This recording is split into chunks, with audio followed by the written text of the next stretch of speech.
Nakakashock talaga. According to ABS-CBN News Channel show, On the Money, yung mga Filipino na magiging 60 years old, 63% sa kanila ay tatandang walang naipon at walang pera.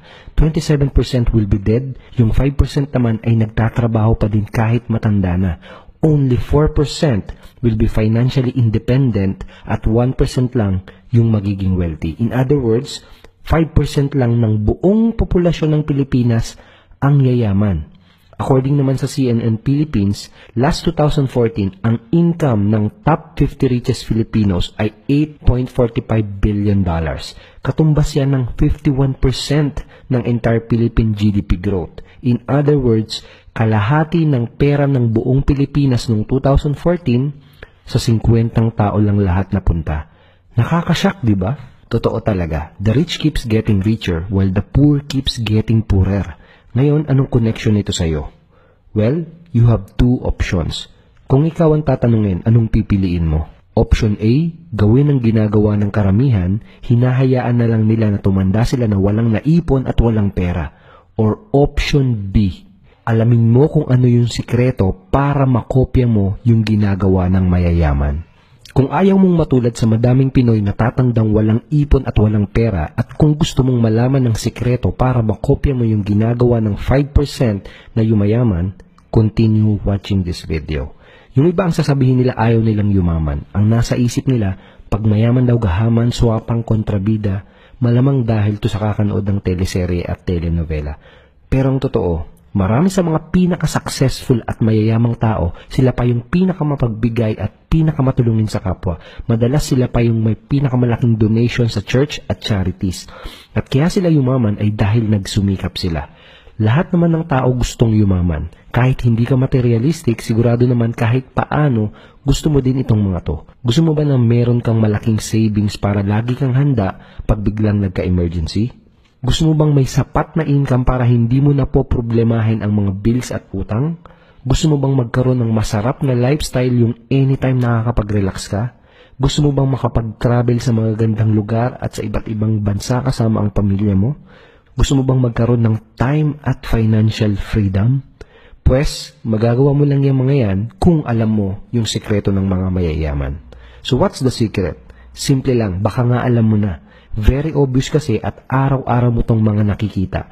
Pero ako, ang tagal kong inalam kung ano yung sikreto.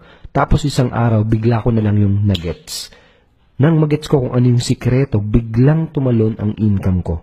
All of my money problems naglaho na parang bula. Gusto mo na bang malaman kung ano yung sikreto? Here's the deal. Pag nanood ka in the next 5 minutes, sasabihin ko sa'yo. Pero bago yon, pakilala muna ako at ikukwento ko sa iyo kung paano ko ba nalaman itong sikreto. My name is Edward Reformina. I'm a college dropout, dating OFW, ngayon isang daddy from Quezon City. Nung bata ako, hindi naman kami sobrang hirap pero malayong malayo kami sa masasabi mong may kaya. Bata pa lang ako, may pangarap na ako, magkaroon ng magandang buhay. Ayaw ko talagang matulad sa marami na tumatanda na walang pera. May kasabihan na, kapag pinanganak kang mahirap, hindi mo yun kasalanan. Pero pag namatay kang mahirap, yun kasalanan mo na yan. Kaya nung 19 years old ako, nag-drop out na ako sa college para mag-abroad at maging OFW. Akala ko madaming pera sa abroad, hindi din pala. Madami ding mga OFW ang wala ding naiipon pag-uwi at pagtanda nila. Around December 2011, dun ako unang naging interested na alamin kung ano yung sikreto ng mga mayayaman. I started reading books. Dun ko unang nakilala yung mga mayayamang tao tulad nila Robert Kiyosaki, Tony Robbins, Brian Tracy, Bill Gates, and many more. At lagi kong tanong, ano ba talagang sikreto? Bakit ang dami nilang pera? Yung iba, yumaman dahil nag-invest sa real estate, yung iba dahil sa stock market. Pero ang nag-iisang pinaka-common sa mga tao na to ay meron silang mga negosyo. They have their own business. Yun yung simpleng sikreto. Nang malaman ko yun, na-realize ko, oo nga no, lahat ng mga pinakamayayamang tao, pati na yung nasa top 50 richest Filipinos gaya nila Henry C., John Gokong Wei, Lucio Tan, Jaime Sobel de Ayala, etc. Di ba lahat sila mga negosyante? Di ba lahat sila may mga business? Kailangan ko na ding magnegosyo, sabi ko. Kaso nga lang may problema. Paano ako magnenegosyo? Wala naman akong kaalam-alam sa pagnenegosyo. Paano ako magnenegosyo? Wala naman akong malaking puhunan. Dalawa lang ang meron ako. Meron akong pangarap at meron akong determinasyon. Kaya ginawa ko, ginamit ko tong dalawa na to para makapagsimula. Now, kung meron ka ding pangarap at determinado ka ding yumaman, tuloy mo lang ang panonood mo dahil ipapakita ko sa iyo kung paano mo magagaya yung ginagawa ko at paano mo magagamit ang negosyo ko para ikaw mismo ay kumita ng 1,000, 2,000, 7,000 and up to 11,000 pesos commission araw-araw. Tingin mo okay ba kapag kumikita ka na ng extra 2,000, 7,000 or more every single day? Ang maganda, hindi mo kailangan ng kahit anong business background, hindi mo kailangan ng kahit anong technical skills, hindi mo kailangan ng maraming oras, hindi mo kailangan ng malaking kapital, at kahit nasa bahay ka lang magagawa mo to. Okay, di ba? Balik tayo sa kwento ko. After kong mag-fail sa unang negosyong sinubukan ko, unang negosyo ko, nagtinda ako ng siomai, siopaw at noodles, may napanood akong isang video sa internet. At nalaman ko dun sa video na yon na pwede ka palang magkaroon ng business na 100% nag-ooperate sa internet. Online business na malaki ang potential income na pwede mong patakbuhin kahit nasa bahay ka lang o kahit nasaan ka pa. Gamit yung mismong cellphone na gamit mo, gamit yung laptop or computer na ginagamit mo. And I became very interested. Sabi ko, wow! Talaga? Sa internet lang, sa bahay lang, tapos malaki ang potential income? Kaya ang ginawa ko, sumubok ako. Noong una, inaral ko paano magpadala ng email, paano gumawa ng website. Tapos, eventually, natutunan ko din kung paano gumawa ng online business systems.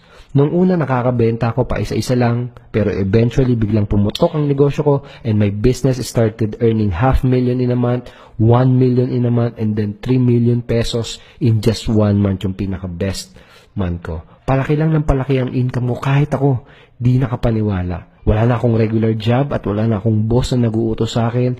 Di na ulit ako bumalik sa abroad.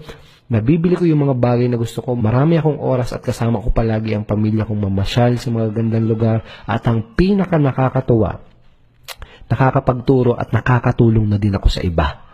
May mga trainings at seminars kung saan nagtuturo ako sa iba kung paano yung ginagawa ko. We now have the biggest community of Filipino online entrepreneurs. At nakapagbayad na din ng mga company ko ng milyong-milyong commissions sa mga partners namin na nasa iba't ibang parte ng Pilipinas, pati nasa abroad. Pero lahat ng yan nagsimula dahil sumubok ako at nag-decide akong magnegosyo. Ngayon baka iniisip mo, okay yan sa'yo Edward, good for you, ikaw na. Paano naman ako? Paano ako magkakaroon ng online negosyo katulad mo? Wala naman ako masyadong alam sa computer at busy pa ako sa trabaho ko. I understand. Karamihan ay busy sa pamilya nila, sa trabaho nila at sa araw-araw na mga responsibilidad nila. I understand, okay lang yan, don't worry. Naiintindihan ko, kaya gusto kong mag-propose ng offer sa'yo. Makipag-partner ka sa akin, at hahatian kita ng porsyento ng kikitain ng company ko. Paano mangyayari to? Ganito. Ang isang sikreto ng business ko ay gumagamit ako ng automated system. Online business system na automatic nagbebenta ng mga products sa mga prospects at customers. Kaya kahit natutulog ako o kahit may ibang ginagawa ako, meron pa din income na pumapasok sa business ko. Okay ba yun sa'yo? Tingin mo okay ba kung kada umaga paggising mo, pag-check mo sa laptop o cellphone mo, malalaman mo na kumita ka habang natutulog ka. Ganyang kasarap magkaroon ng automated